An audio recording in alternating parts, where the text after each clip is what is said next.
I'm Jam. If you're new around here, I make TTRPG postcard dungeons and stickers every month. And sometimes I design games and get into other crafty stuff. For this video, we're working on a mini dungeon I'm calling The Living Pages. Let's start with the map art. So this dungeon map started off with a quick sketch from Nevyn, but in the end the layout ended up pretty different. And some of the rooms even ended up with a teleporting mechanic. But before we get into all of that, let me tell you more about the inspiration. This dungeon is a little bit inspired by The Page Master. It's a movie I loved and had on VHS as a kid. For me, it really made libraries feel like fantastical places. In The Living Pages, you do meet 3 books named Fantasy, Horror, and Adventure, but their magic powers and goals aren't at all like the characters in the film. They're more like mischievous little creatures, and all they want to do is escape this library. And this is a library of tall corridors, shifting bookshelves, and secret passageways. This is truly a dungeon that's meant for players to get lost in. With the map art here, I started off drawing a representative element for each genre. I tried to keep similar flavors near each other, but I wasn't too fussy about it. Something neat I learned while trying to figure out which subgenres I could include is that genre isn't as set in stone as you might think. New subgenres pop up and their connotations are shifting all the time. A lot of the time it depends on marketing and trends. I just found it really interesting to think about. I love thinking about how language is constantly changing and shifting, like it's a living thing. And we're all a part of deciding which new words and meanings get to stay and which don't.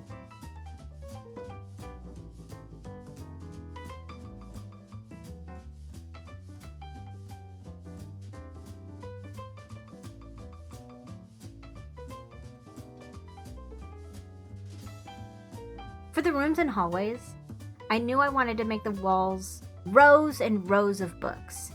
But the tricky part is not making all that detail a pain in the butt to draw. So I'll show you how I took some shortcuts. You can't really see it in this footage, but I'm working off an isometric grid. I started off by drawing one square room, and then I copy and pasted it around wherever I needed it. Then for the 3 key rooms, I made a 2x2 size square room. So I created those larger rooms by copy and pasting sections of the smaller square room and drawing in any gaps. Next, I had to make pieces for corners and long hallways. So like puzzle pieces or building blocks, I copy and pasted stuff all around to connect the rooms and erased any overflow I needed to. I love how all this texture turned out in the end. I think I want to try this approach again with a cobblestone dungeon sometime. But creating tiles for yourself to copy and paste is a great way to whip up a quick map.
When it came to coloring the map, I made all the walls facing the same direction in the same color. I also worked off a limited palette to color in all the elements.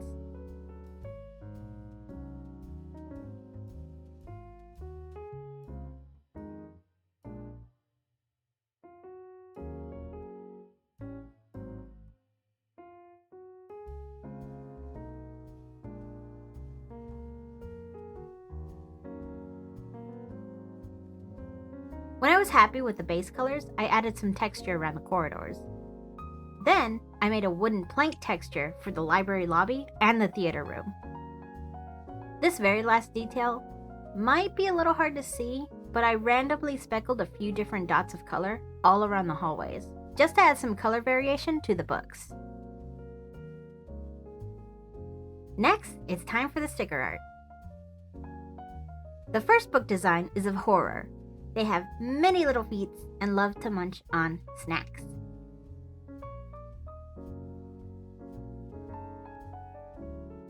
Oh, also, don't mind the silly socks and the stinky dice. I was streaming on Twitch while I made the art for this one, and chat got a little silly with it. We got a little distracted. By the way, if you want to catch me drawing these dungeons live, feel free to drop a follow over on Twitch if you want a notification. That's twitch.tv/Dinoberry We get into yapping about silly random stuff now and then. Just beyond 5 foot. I am 5'1". Last, doctor checkup I had, they measured me, and the lady said, "Oh, 5'2". I was like, 5'2"? I grew an inch? And I looked down, I was like, oh wait, I got my boots on.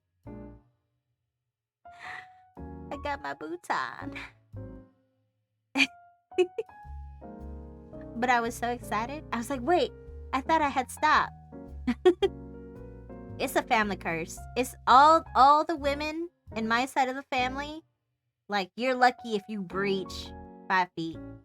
This next piece of art is a fantasy. She's a little dragon-like creature with antlers, a beak, and a tail with a single feather on the tip. She flaps her pages to fly around, and she just might be the most cunning of the three. I love creating these little dudes for y'all. It's time for a sticker montage. Let's go!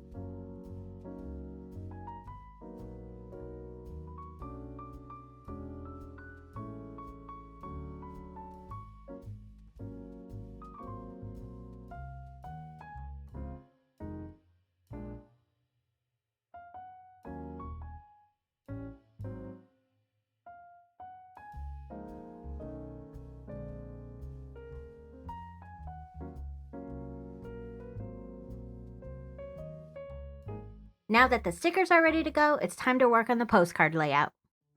So something I need to mention is that in this video, I'm using Affinity Publisher 2, and this version of the app isn't available for y'all to pick up anymore. It's gone. Canva, the new parent company, has pulled the rug on developing version 2, and all we got was a font pack. And it means I've kind of hit a dilemma. Do I switch to Affinity 3 because it is what's available to viewers right now?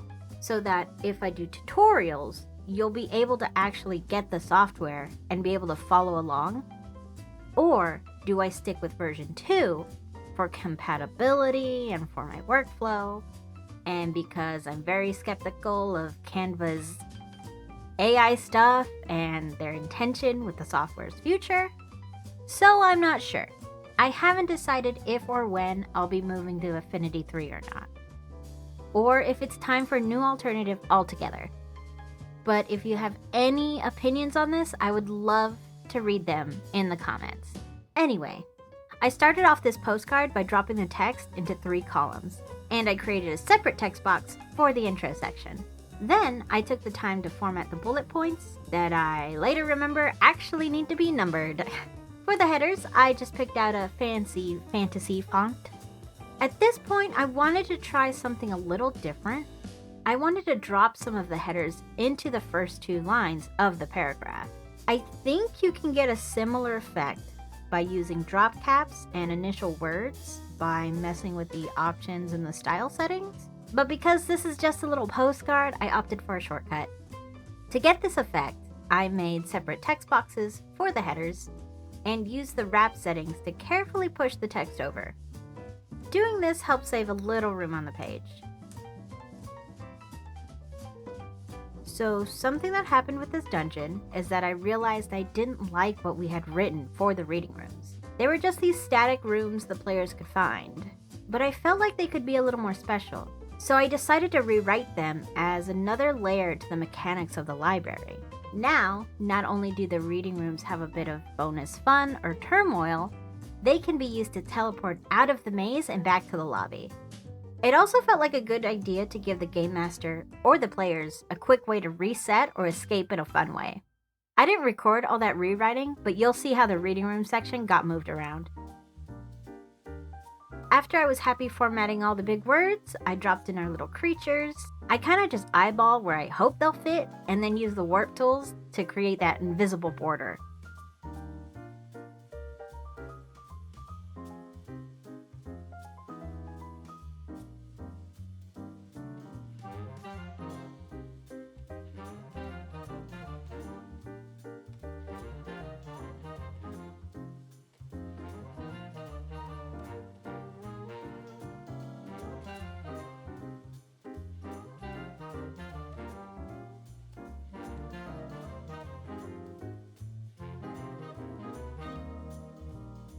After a lot of text box moving and sinful editing and layout, I added a little background box for the intro. Later on, I add some vertical lines to help separate the information.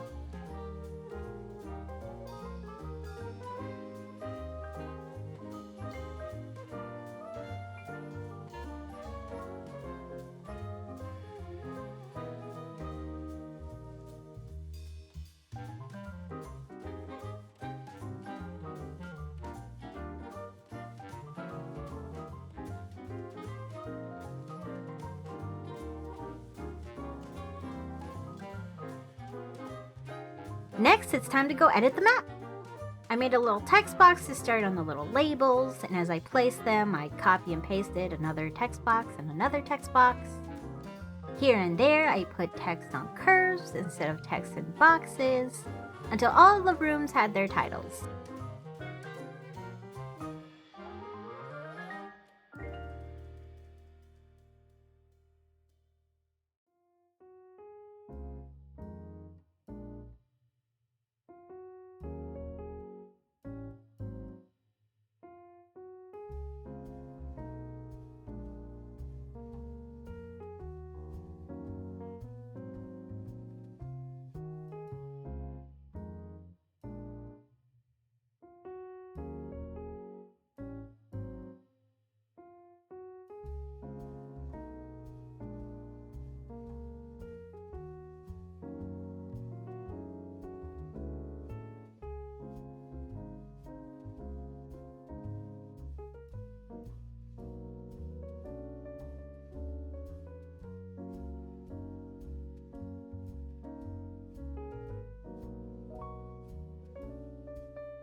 I had to really squeeze in the dungeon title and the credits, but we got it all in at the end.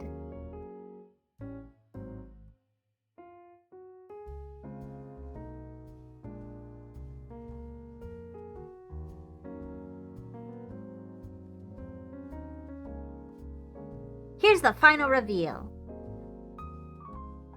I love the theme of this dungeon so much. I had a blast drawing the little creatures live on Twitch. I can't wait for the Sticker Club to get their stickers, and for the Dungeon Club to get their postcards and stickers. Thanks so much for hanging out with me today. Until next time, bye-bye.